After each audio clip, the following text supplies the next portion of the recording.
তরকারি আমার প্রায় কমপ্লিট করে দেব। সিম আর ফুলকপি দিয়ে বড় মাছের ঝোল। আর এখানে ফ্রাই প্যানে 2টা রসুন আর অল্প একটু পেঁয়াজ ভেজে নিব, তারপরে ভর্তার জন্য আর কি। আর ভাজা শেষের দিকে একদম হয়ে আসলে একদম অল্প কয়েকটা কালি জিরা দিব। আস্তে আস্তে ভাজা হোক। তরকারিতে ধনিয়া পাতা দিয়ে দিব এখন।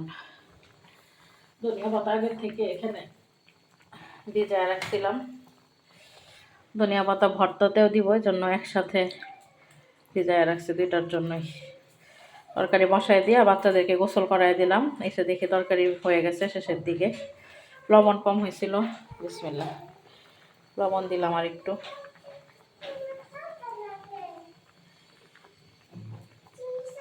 এটা আর একটু করে নামাই নেব তরকারি।